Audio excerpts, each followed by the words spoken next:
Hello, and welcome to Booked on Shalom World TV. I'm your host, Clare Hinshaw.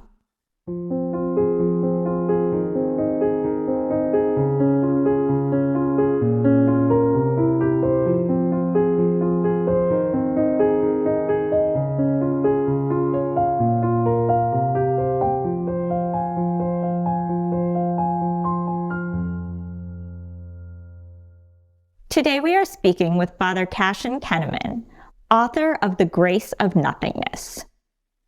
Father Cassian is a monk and priest and teaches friendship with God and the theology of marriage at St. Louis Priory School. He also accompanies people in spiritual direction and prays with them for inner healing and deliverance.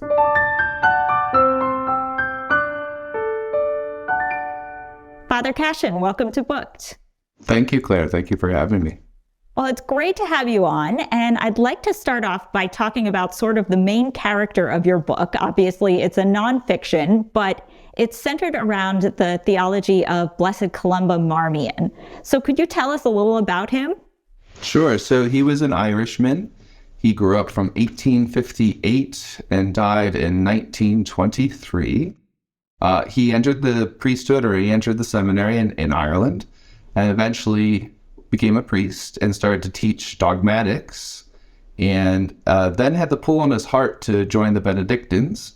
So he joined the Benedictines in Meridsu, Belgium. His mother was a French speaker, so he did have a French-speaking background.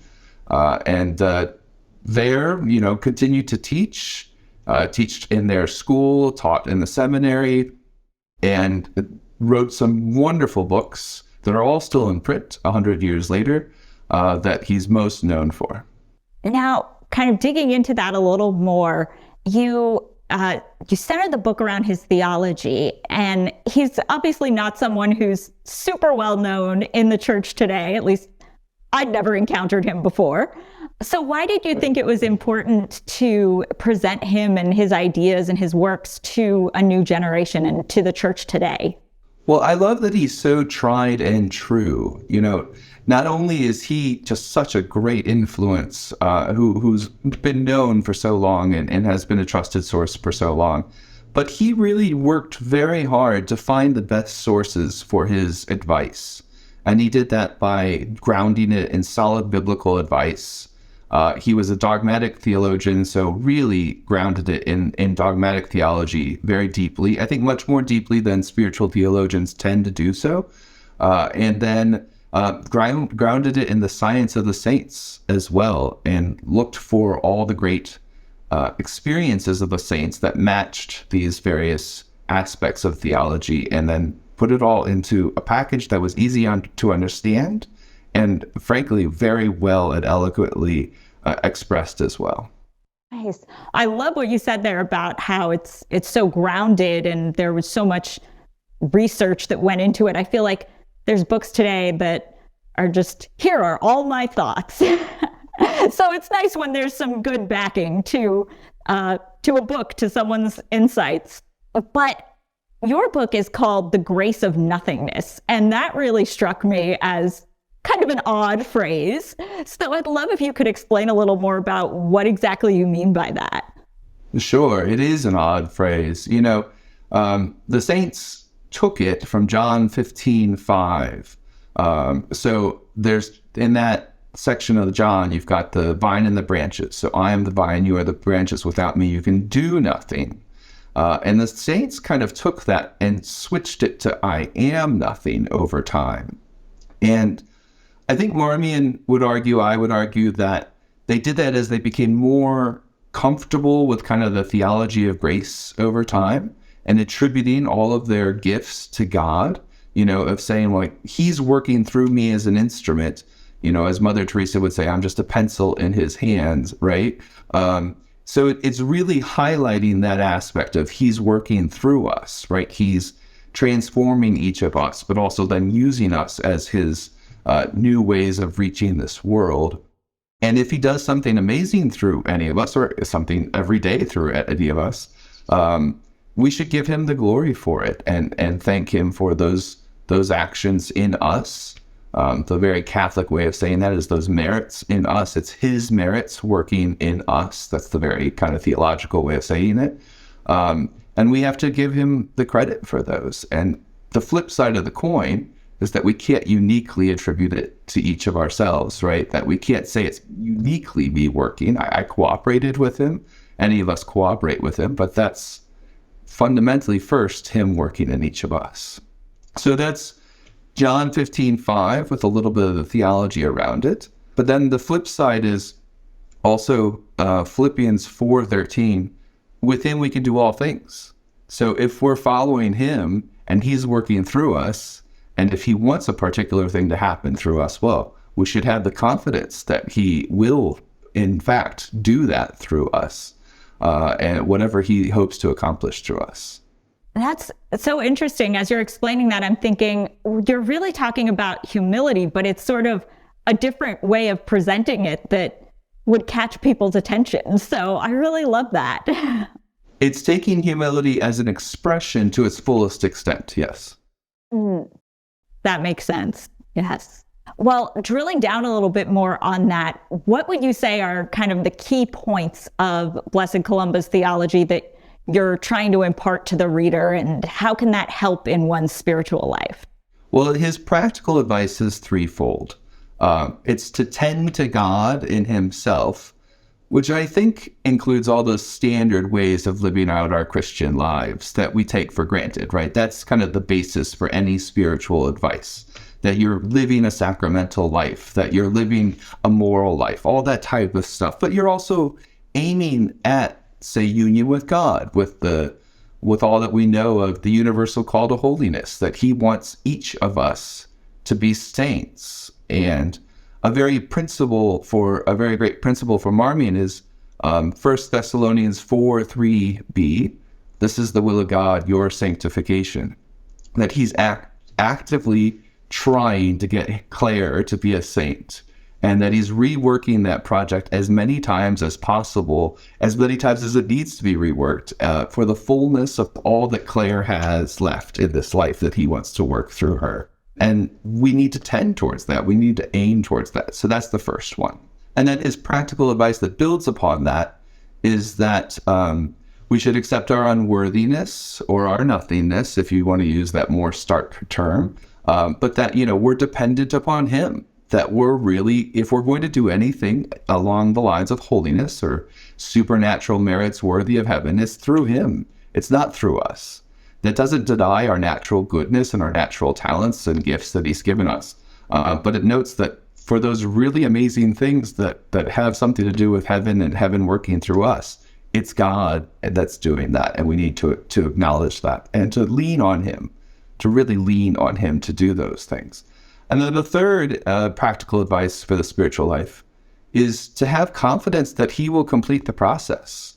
Right? Don't overcomplicate things too much. Don't get lost in where you are in Teresa of Avila's, grades of prayer, or where you are relative to anything else really in the spiritual life. Don't let yourself get distracted from just looking to God with that humble confidence. And I think he's right that those are powerful pieces of advice that get us through so many different stages of life when we can get distracted or when we can get off course. It's interesting you mentioned discouragement, because kind of leads into my next question, because, a couple years ago, I picked up a book on prayer and thought, oh, this is going to be really helpful. And then discovered that it was really meant for someone farther along in the spiritual life than I was. And it was very discouraging. So I'm curious, kind of on a practical note, would you say that your book is, who's your target audience? Could it be read by kind of a beginner and be helpful for them, or is it meant more for someone who's a little farther along? It is admittedly a little bit of solid food, right? So it's not beginner's milk so much. Though I would say that in the introduction, I give a path through the book that's an easier path, which I think anyone should be able to take. So it says, essentially jump to the very end of chapter 2 and listen to what I have to say about Saint Therese of Lisieux and her influence on Marmion. And then the chapter 3 is the practical advice, which is what most people want, right? Is that easy practical advice of how to apply it to their lives. I found beginners have enjoyed that path. And then they said, okay, and then I really wanted to go back and read the principles that are undergirding the entire thing. Because I think especially if people are going to use this as something that's more transformative, they want to know that the advice is biblically founded and that it's really deeply, not just Father Cassian's advice, not just Blessed Columba Marmion's advice, but really the church's advice. And I show that it links to many different saints along the way. So if that's tedious for people, I'd say just jump to the good stuff. If you like the good stuff, go back and make sure that it's well-founded. Oh, that makes sense. I love that. That's such a good way to structure a book. Give a little easy pathway to lean into it. Because even as you have been explaining Blessed Columba's theology, I'm thinking, it seems pretty straightforward. I think I could understand that. But sure, as you dig deeper, things can always get a little more difficult. Yes, indeed. And so if you try to make this a disposition, these three simple points of view, if you make it a deeper disposition of the heart, there's a lot that comes with that. That's a winding path. So. All right. Well, Father, thank you so much for being with us. I know we could talk much more about this, but this hopefully has at least given our viewers a little taste of the book, and hopefully they'll go out and check it out. Thank you again. It's a privilege.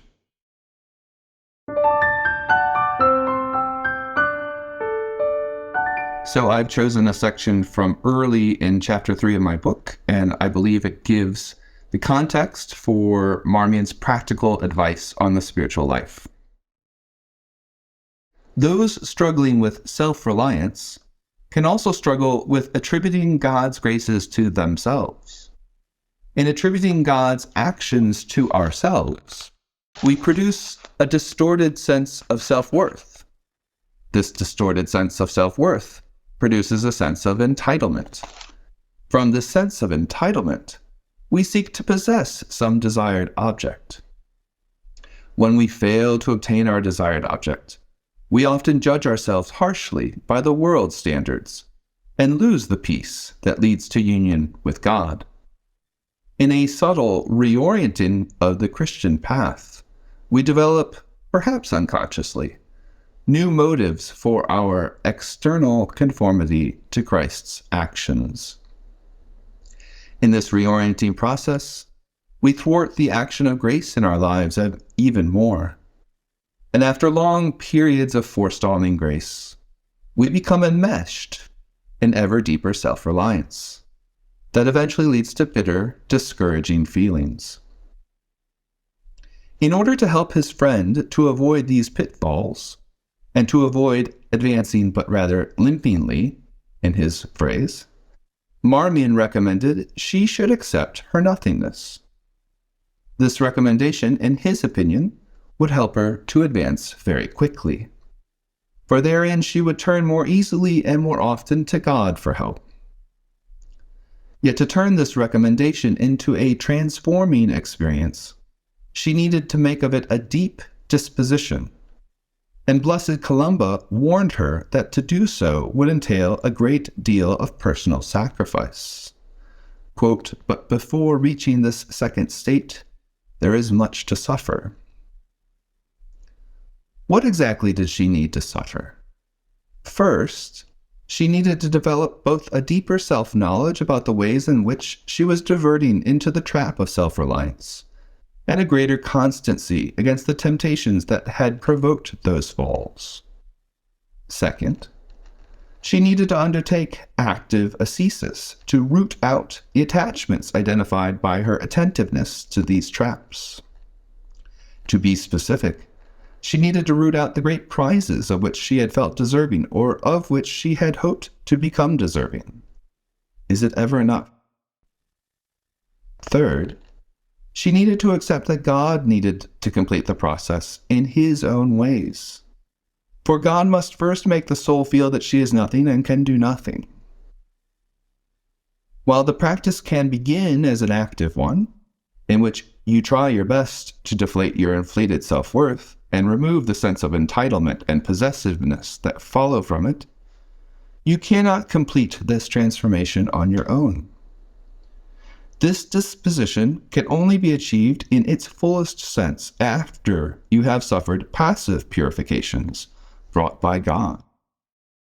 To want to go through this process, though, is already a great step, for this desire, according to Marmion, allows the rest of the process to occur. To accept your nothingness, then, is a key aspect of Marmion's program for the interior life. These words are greatly convicting of myself. I wrote this book to help myself. Every theologian, I think, writes a book to help himself through his own inner tensions with God. So know if they stung a little bit for you, they probably stung more for me, especially more for me on TV with everyone else. But I do think that Marmion's right, that a humble confidence in God is the way to allow ourselves to be transformed by him in his plans and for his greater glory. He says that if we tend to God in this way, with a humble confidence, to use a phrase of his, that God will care for and gladden us in a way that never has mother cared for her son, never has friend gladdened her friend.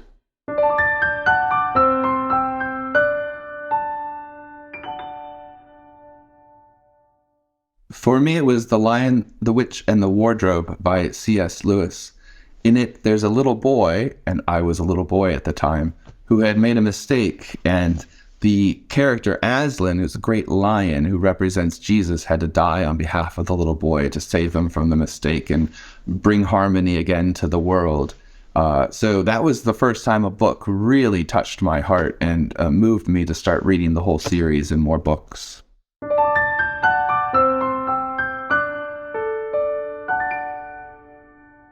For this book, I spent 20 years doing the background research on the doctors of the church and what they had to say about prayer and the spiritual life, and then another year reading Marmion intensely on this topic, and then I spent another half a year writing the book and a half a year editing the book.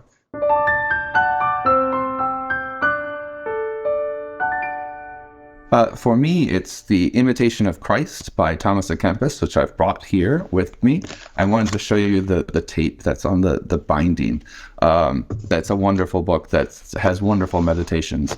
And then secondly, The Practice of the Presence of God by Brother Lawrence of the Resurrection, which I think is a touchstone that any of us can read every year to just make sure that we're still paying attention to the fact that God's already present to us and already here, and how transformative that is for our prayer.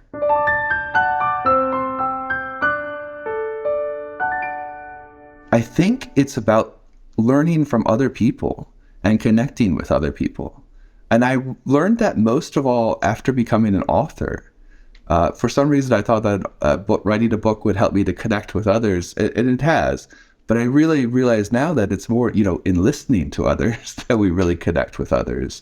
And that books are just a means of doing that. And that's a wonderful reason to do so.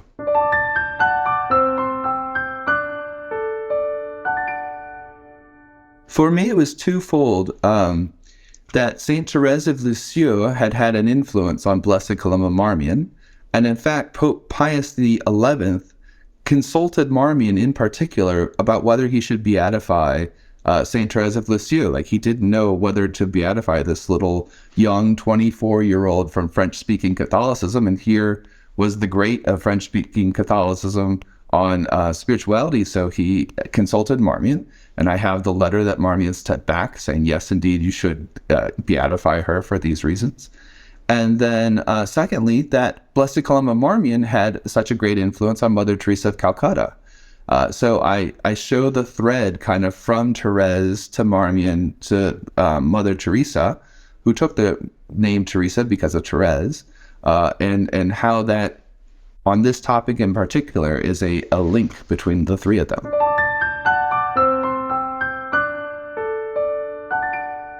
Hi, my name is Christine Millsap, and I'm an oblate of the St. Louis Abbey, and I'm friends with Father Cassian, who wrote the book, The Grace of Nothingness, Navigating the Spiritual Life with Blessed Columba Marmion. And I wanted to tell you guys about how this book made a difference in my life. I think the first thing that I learned from this book was that there, for me, are two sides of a coin. There's the grace of nothingness, being able to say that I am nothing. And then the other side of the coin is that I'm a child of God. And this was a revelation to me because in my life, I felt like all I needed to do was be self-reliant. And that included being self-reliant in my spiritual life. So I was always trying to prove that I was worthy of God's love. But if I look at this in the way that Father Cassian describes in the book, if I look at the coin and say, yes, I'm nothing, but at the same time, I'm everything because I'm a child of God. And that's what it taught me, which was really cool to know, because when you get caught up in being self-reliant, then you are going to be discouraged. If you can't say that I'm nothing and that I need God always and everything, then God cannot take over for you. He's such a good lover. He's not going to force us. And for me, this book helped me to realize that if I give up and let him take over, he will. I have confidence in that.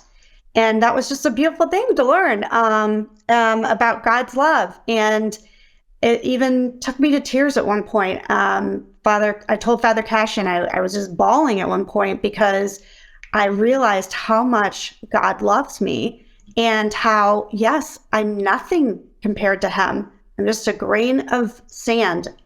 But at the same time, he loves that little grain of sand, and it's so cool. So anyway, I recommend this book, especially for people like me who believe in self-reliance or did believe in self-reliance, and for people who just, worry about being able to let go enough in their spiritual life to feel that they are nothing, but yet they're everything to God. So I hope you enjoy the book. I really did. It really changed my life. So I recommend it, highly recommend it. Thank you for joining us for Booked on Shalom World TV. Come back next week for another episode. Until then, happy reading.